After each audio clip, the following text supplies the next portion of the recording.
ओम शांति। इस वीडियो में हम लोग डिस्कस करेंगे कि फ्लैट फुट क्या होता है, फ्लैट फुट में किस तरह की प्रॉब्लम होती है। और दोस्तों इसमें हम लोग डिटेल डिस्कस करेंगे कि फ्लैट फुट को घर पे ही कैसे आप टेस्ट करें और ये पता कर लें कि ये फ्लैट फुट किस ग्रेड का है।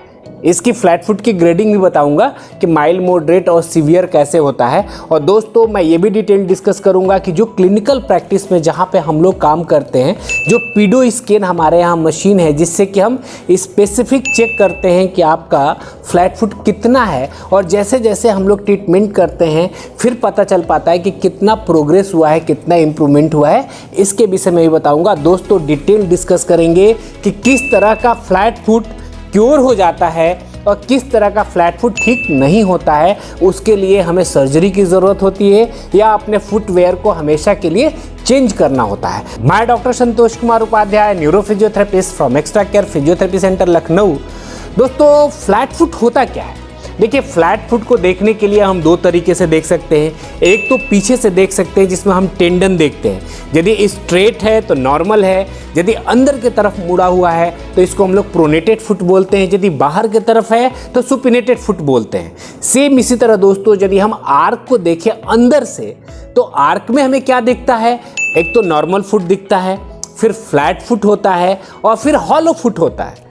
तो जो फ्लैट फुट होता है उसमें हमारा जो आर्क है, मीडियल आर्क है, वो नीचे हो जाता है। जो हॉलो फुट होता है उसमें हाई आर्क हो जाता है। तो दोस्तों इसको जानने से पहले हमें ये जानना होगा कि इस आर्क का काम क्या है। तो दोस्तों जब हम खड़े होते हैं और खड़ा होने के बाद हमारे बॉडी का जो वेट है वो पूरा शरीर का वेट कैसे ग्राउंड होता है? हमारे फुट के थ्रू।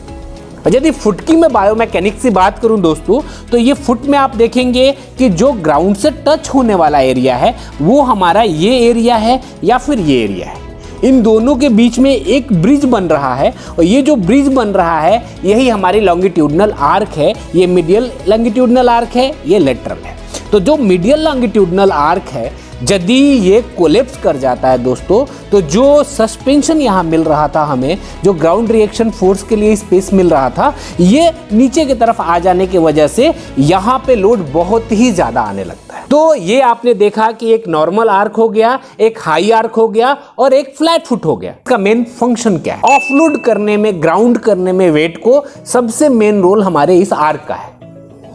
दोस्तों अब हम लोग बात करते हैं कि जो फ्लैट फुट होता है ये कितनी तरह का होता है। तो यदि मैं फ्लैट फुट की बात करूं दोस्तों तो फ्लैट फुट दो तरह का होता है। एक रिजिड फ्लैट फुट होता है और एक फ्लेक्सिबल फ्लैट फुट होता है।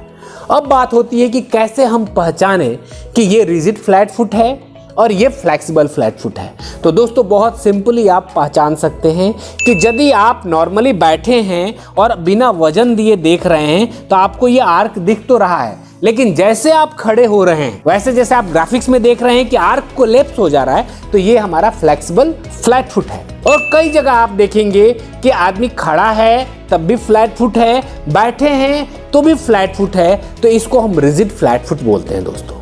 रिजिड फ्लैट फुट कई तरह से हो सकता है। कॉन्जेनाइटल टैलस की वजह से हो सकता है, या फिर पेरोनियल की स्पास्टिक होने की वजह से हो सकता है, या कोई ट्रॉमा की वजह से हो सकता है। जो हमारा फ्लेक्सिबल फ्लैट फुट होता है वो माइनर ट्रॉमा हो सकता है, ज़्यादा देर तक खड़ा होना रीज़न हो सकता है, ओबेसिटी रीज़न हो सकती है, हाइपोटोनिया हो सकता है, सीपी चाइल्ड हो सकते हैं, जो न्यूरो की प्रॉब्लम होती है जैसे डाउन सिंड्रोम हो गया, या फिर कई ऐसी प्रॉब्लम्स हैं न्यूरोलॉजिकल, उनको हम लोग फ्लेक्सिबल फ्लैट फुट में काउंट करते हैं दोस्तों। अब बात यह है कि जो फ्लेक्सिबल फ्लैट फुट हैं उनको फिजियोथेरेपी के थ्रू, एक्सरसाइजेस के थ्रू, मशीनों के थ्रू पूरी तरीके से हम ठीक कर लें। लेकिन यदि रिजिड फ्लैट फुट है तो उसको दोस्तों पूरी तरीके से हम ठीक नहीं कर सकते हैं। या तो सर्जिकल इंटरवेंशन पे हमें जाना होता है, या फिर उसके लिए जो आर्क्स होते हैं, जो हमारे आर्क होते हैं, जो आर्थोसिस होते हैं, उसको इम्प्रूव करके हम काफ़ी हद तक वेट को ग्राउंड करने में इजीली हेल्प कर सकते हैं। दोस्तों फ्लैट फुट की यदि मैं बात करूं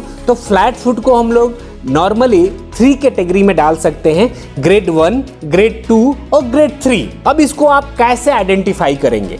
दोस्तों इसको दो तरीके से आइडेंटिफाई कर सकते हैं कि मैं आपको एक घर का नुस्खा बता रहा हूं जिससे आप इजीली पता कर सकते हैं।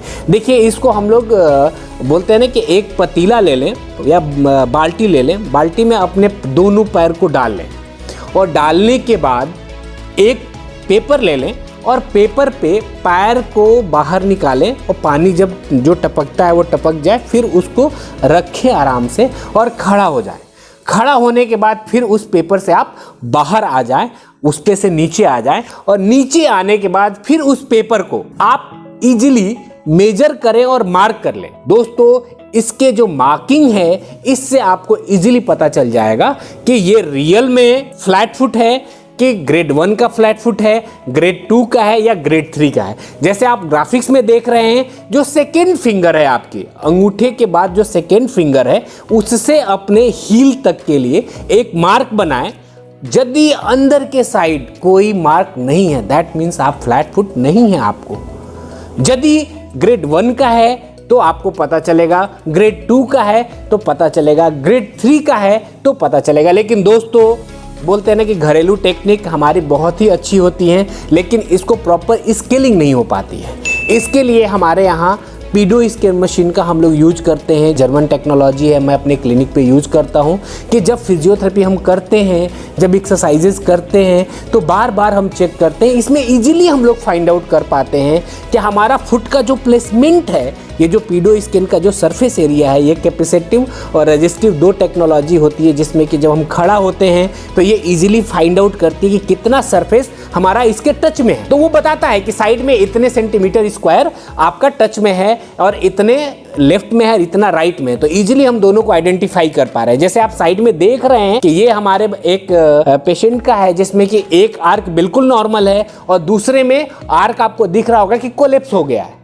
और दोस्तों आपको एक और इंटरेस्टिंग बात बताऊं कि इसी क्लाइंट का देखिए, ये साइड में ऊपर आप देख रहे हैं कि फुट का आर्क कोलैप्स होने की वजह से उनके स्पाइन में आर्क कोलैप्स हो गया है, जिसको स्कोलियोसिस बोलते हैं, लेटरल बेंडिंग हो गया है। तो अभी फिजियोथेरेपी हो रही है, दोनों में काफ़ी अच्छे चेंजेस आ रहा है।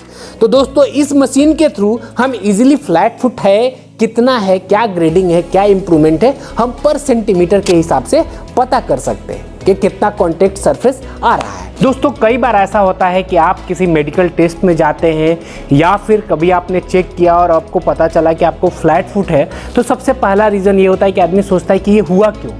तो दोस्तों मैं बताता हूँ कि किस चीज़ से फ्लैट फुट होने के चांसेस हैं या किस वजह से फ्लैट फुट होता है।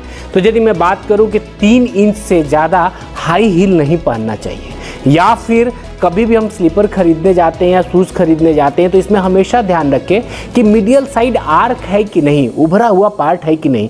कई बार आप देखेंगे कि हम फ्लैट स्लीपर पहनते हैं जिसमें आर्क नहीं होता है। तो दोस्तों लंबे समय तक ओवर स्ट्रेच होने की वजह से जो मीडियल लॉन्गिट्यूडनल आर्च है ये कोलैप्स हो जाता है और मसल हमारी धीरे धीरे क्या होती है, वो इलास्टिसिटी छोड़ने लगती है और कमज़ोर होने लगती है और आर्क धीरे धीरे नीचे आने लगता है। दूसरी बात यदि मैं करूँ तो रिमेटॉइड आर्थराइटिस के पेशेंट में, डायबिटिक के पेशेंट में, और एक सबसे बड़ा रोल है एजिंग फैक्टर का। दोस्तों यदि आपकी एज 35 साल से ज़्यादा हो रही है, ऐसे कंडीशन में भी फ्लैट फुट होने के चांसेस बना रहता है। हेरिडिटी यदि मैं कहूँ कि एक जो माता पिता से बच्चों में आती है उसकी वजह से भी देखा गया है। लेकिन दोस्तों ज़्यादातर कारण जो होता है वो एंकल इंजरी होती है। कई बार छोटे मोटे इंजरी हमें दौड़ते वक्त होती है या ज़्यादा देर खड़ा होने में होती है या ट्रेन पकड़ने में उतरने के दौरान कई बार हमारे एंकल में इंजरी होती है। दोस्तों उस इंजरी की वजह से भी हमारे आर्क धीरे धीरे कोलैप्स हो जाते हैं, या फिर हमारी जो फुट की प्लांटर मसल्स है इसके इंजरी की वजह से या ओवर स्ट्रेन की वजह से या वीकनेस की वजह से हमें फ्लैट फुट होता है। इसके अलावा दोस्तों यदि हम लोग बात करें कि फ्लैट फुट को कब ट्रीटमेंट की ज़रूरत है या ज़रूरत नहीं है, तो दोस्तों यदि आपको पेन नहीं हो रहा है तो आपको कोई फ्लैट फुट के ट्रीटमेंट की ज़रूरत नहीं है। केवल अपने शूज़ में मीडियल आर्क ऑर्थोसिस आप बनवा लें, या आप परचेज करके आर्टिफिशियल बहुत सारे बने हुए सिलिकॉन के नॉर्मल वो आते हैं, आप अपने शूज़ में लगा सकते हैं। या फिर यदि आपको पेन होता है तो ट्रीटमेंट की ज़रूरत है, और कहाँ पेन हो तो आपको ट्रीटमेंट की ज़रूरत है दोस्तों। तो यदि फ्लैट फुट की वजह से पेन होगा तो आपके इस हील के एरिया में पेन होगा, आपके इस इंटीरियर साइड में आगे के साइड में पेन होगा, ये पूरे आर्क के एरिया में पेन होगा, यानी मैं बोलूँ तो ये आपके एंकल में पेन होते हुए ये पीछे से जाएगा, आपके सिन बोन में पेन होगा, घुटने में पेन हो सकता है दोस्तों। और कई बार देखा गया है कि इसके वजह से कमर में भी दिक्कत होती है। जैसे आप स्क्रीन में देख रहे हैं कि फ्लैट फुट की वजह से स्पाइन में स्कोलियोसिस डेवलप हो गई है। तो कई बार ऐसे एविडेंसेस देखने को मिलते हैं कि जब हम फुट को ट्रीट करते हैं तो स्पाइन में चेंजेस आने लगता है। नेक्स्ट वीडियो में हम लोग डिस्कस करेंगे कि जो आर्क होना चाहिए वो किस तरह का होना चाहिए और एक्सरसाइजेस किस तरह की होनी चाहिए। और दोस्तों नेक्स्ट वीडियो में मैं ये भी बताऊंगा कि क्लिनिक पे जब हम प्रैक्टिस करते हैं तो शॉकवेव थेरेपी का हम यूज करते हैं, लेज़र थेरेपी का यूज करते हैं और कई सारे अलग डिफरेंट स्पेशल एक्सरसाइजेस का यूज करते हैं, उसके विषय में भी डिस्कस करूंगा। Thank you for watching this video. Bye bye.